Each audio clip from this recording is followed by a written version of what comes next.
Welcome back to the channel. This is Tinkering Every Day, and today we're going to do something a little different. We're going to do a reboxing on a ODroid Go. So go ahead. What's a reboxing? Tune in. Let's find out.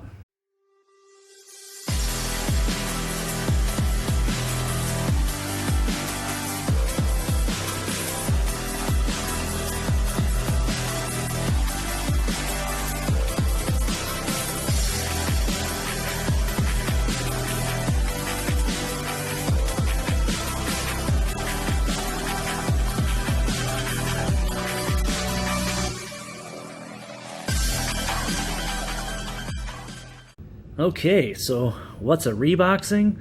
Well, when these things first came out a year or two ago, I bought one and with my own money. I'm not endorsed by this company at all.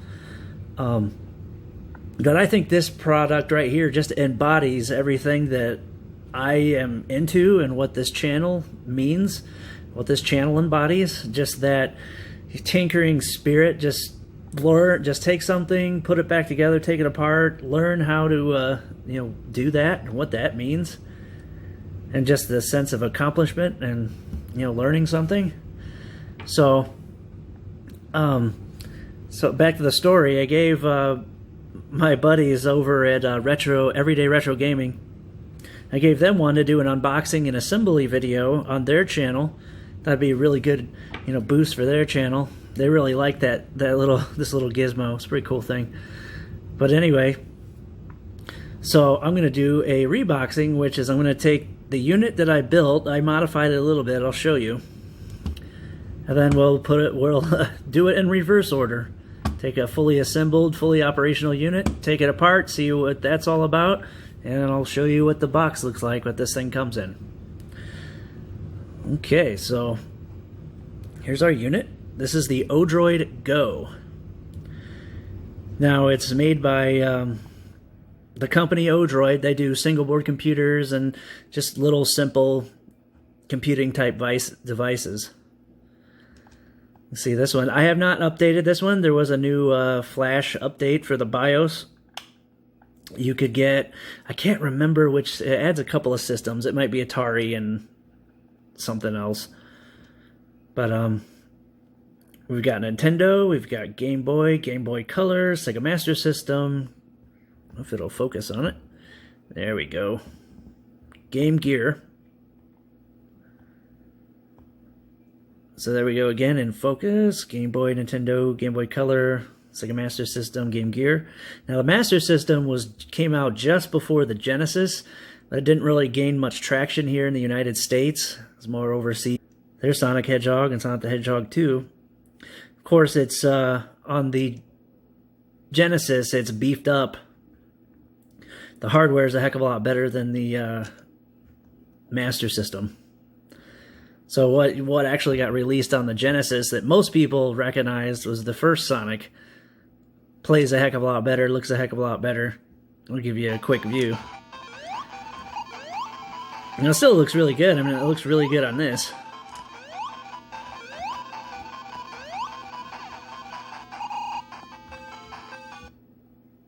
Anyway,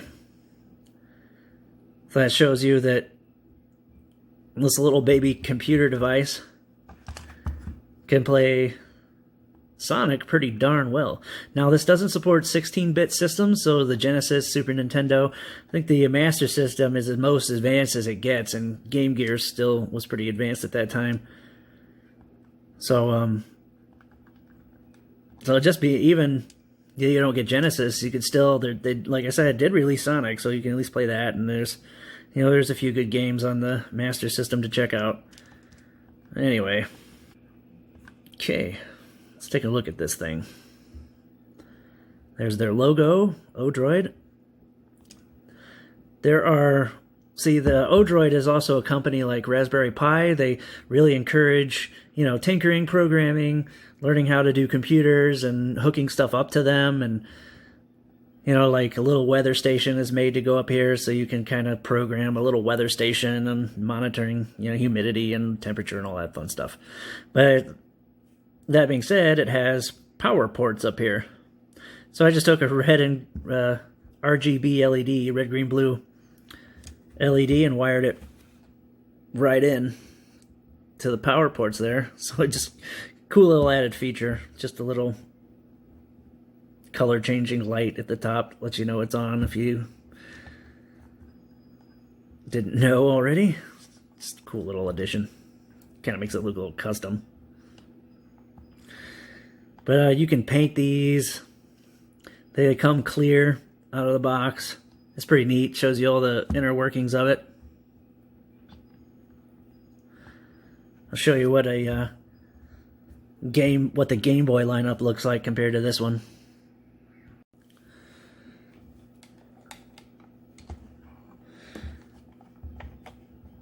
So here's the Game Boy. See how these two match up together. See if we can get this camera to adjust. There we go. Yeah, this thing, Game Boy is really beefy compared to this. This thing's over an inch thick. This is like, you know, about 3/4 of an inch. Here's your Game Boy Color. See how they match up. It's a bit taller. Same exact width. But again, the Game Boy Color is almost an inch thick. I got the Game Boy Pocket. Now the Game Boy Pocket, I'm pretty sure, is what they modeled this after. I mean, look at it. Buttons are a little bit different places, but I mean, it's pretty uncanny right there. The Game Boy Pocket, it's a little thick in the rear end. The top of it's about identical.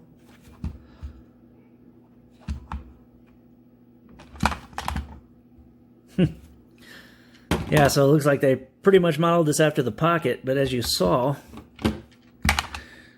the ODroid Go fits in your pocket a heck of a lot better than the Game Boy Pocket. I mean, because they had to fit a cartridge, you know, space for a cartridge. So this one, newer technology, it's all done by SD card. So you can, you know, of course, load multiple games. You don't have to worry about cartridges.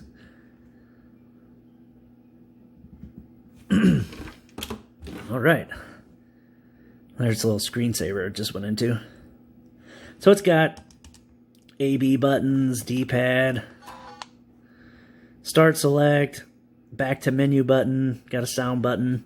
It's got like 3 sound options. There's mute, 1, 2, 3, mute, yep, so 3 sound options. It's got those power port, or the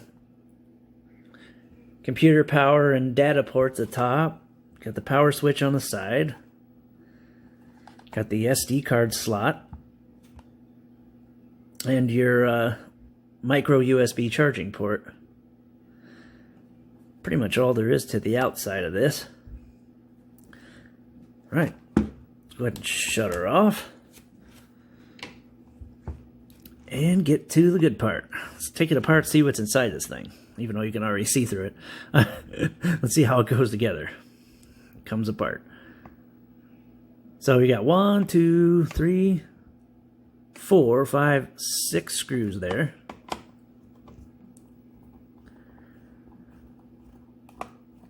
Yeah, my friends over at Everday Retro Gaming did a really good, thorough job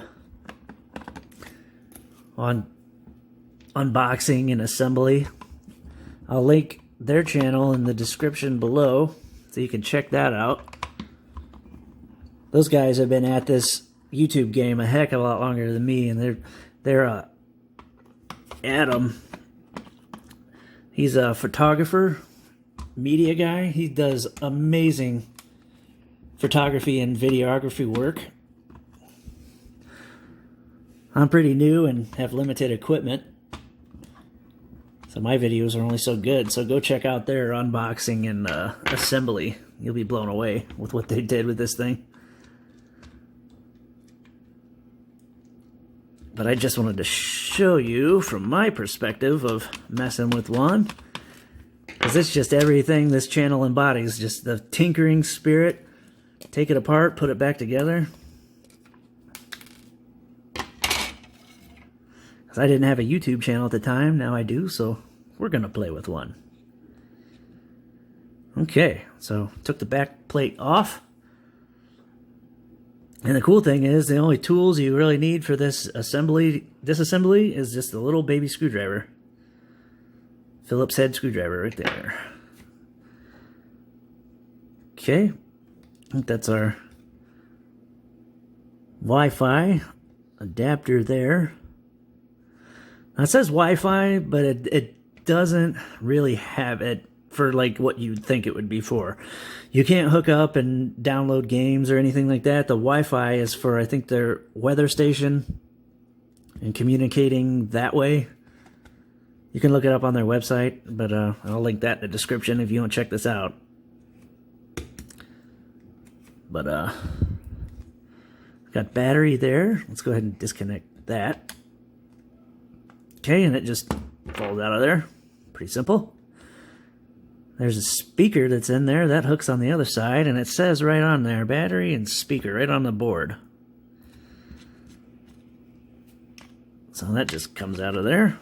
This is very simple to put together. It may look intimidating out of the box, but it's pretty darn simple. What happened there? It's been in here a while. There we go. Connector swelled a bit. Okay, and it's neat. They kind of give you, just instructions on the board on where things go. So it even shows you little screw icons.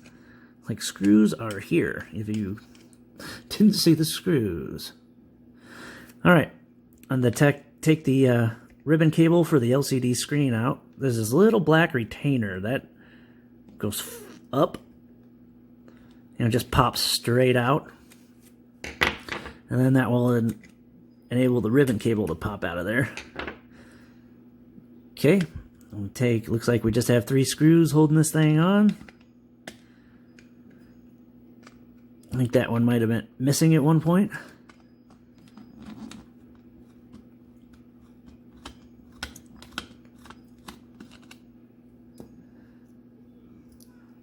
Okay. Don't have my magnetic tray with me. We'll just put them here on the pad.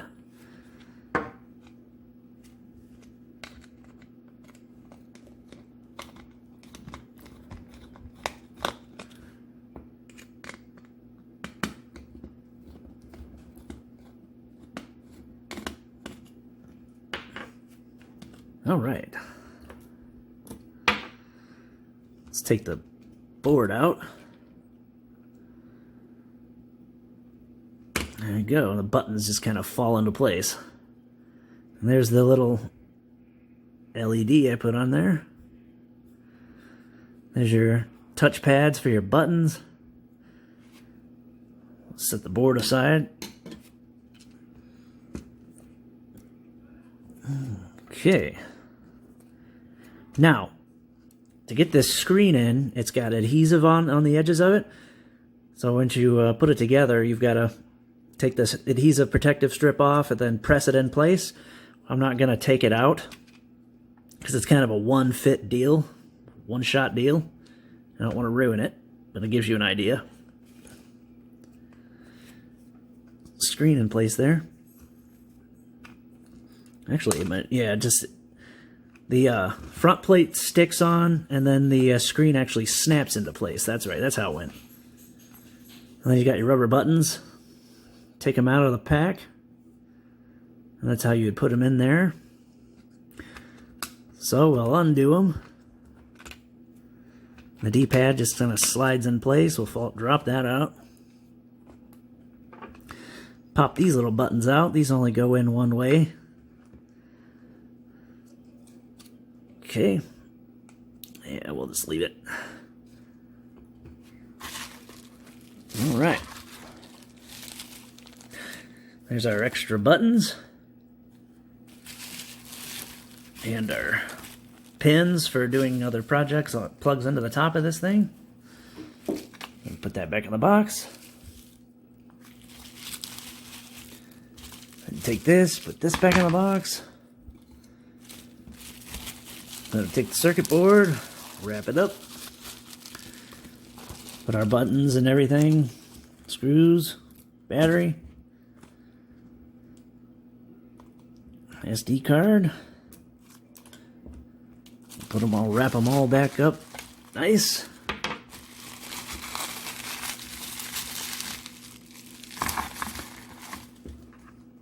Get our screws back in there.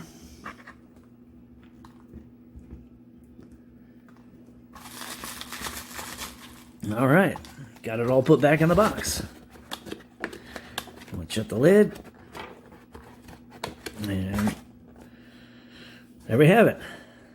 That's what the ODroid Go looks like, reboxed. Disassembled and put back in there.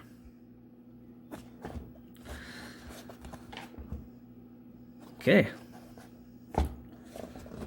Not bad. Job done. Thank you for hanging out with me today. I hope you enjoyed that reboxing video. If you want the official unboxing and assembly, then go over to Everday Retro Gaming. I'll link them in the description below. I hope you had fun today. Stay safe, and as always, keep tinkering every day.